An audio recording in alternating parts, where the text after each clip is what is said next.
This is Michael Passmore, the Senior Minister of Central Christian Church in downtown San Antonio. Our Wednesday devotional thought comes to me as a result of some of the studies I've been doing during COVID on the book of Philippians. We invite you to respond, call, write notes, like on Facebook, make comments to me regarding these many broadcasts we've made during the time of COVID. In the Saturday Review, there was a cartoon some time back, I think probably a decade ago, of a young boy sitting underneath a tree taking the inventory of his human relationships based on electronic media. He is saying in the cartoon, I have 14 people who love me, 22 people who like me, 6 people who tolerate me, and only 3 enemies. Not bad, he said, for a little kid. Not bad at all. I wonder how you're doing in your relationships during this time of separation, during this time of social distancing. The truth is that we are made to be in relationships with one another. We're made to be in community. We're talking about herd immunity coming our way sometime. We need other people. The first century church coined a phrase that defined their spiritual community. They called it, and I don't mean to make a pun on the coined phrase, Koinonia. We sing about it in the gospel song, Blessed be the tie that binds our hearts in Christian love.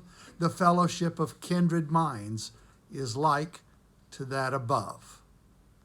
As I've been reading through the book of Philippians, it is a great devotional read, and I encourage you to take the spiritual journey through this wonderful, wonderful book in our New Testament.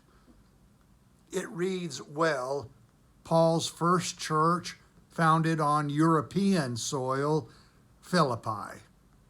The third verse, after the customary greetings, begins the sentimental journey. I thank my God every time I remember you.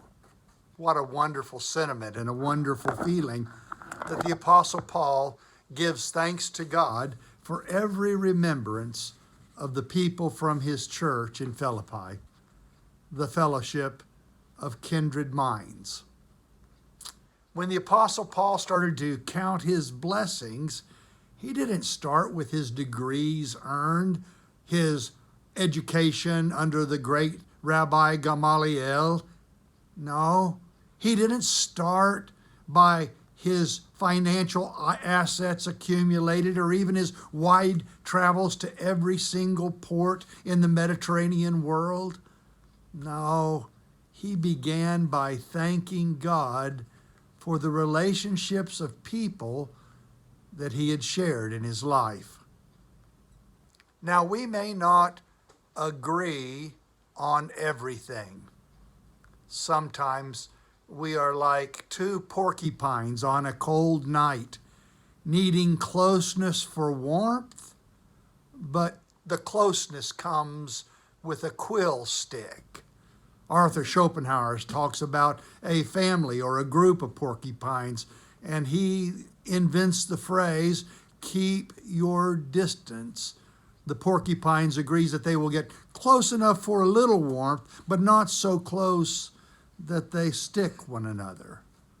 I think it's important that we go a step further when we are the church and agree that we need one another even when we have sticky places between us. I remember back in 2002, the Q Creek mine disaster in Pennsylvania that helped unite us as a people after the 9/11 events a year earlier. There were 9 miners trapped 240 feet deep in a mine. One of them interviewed after a miraculous rescue. Early on, we decided we were going to stick together no matter what. we decided to live or die as a group. 55-degree water threatened hypothermia all around them. But as one miner would become cold, the other 8 would huddle around him. And then they would share food or light and huddle until their rescue came. When you find yourself in a pit, stick together. May we stick together as the body of Jesus Christ. May we stick together in good times and in bad. May we find our koinonia together in fellowship. Thank you for letting me share with you today.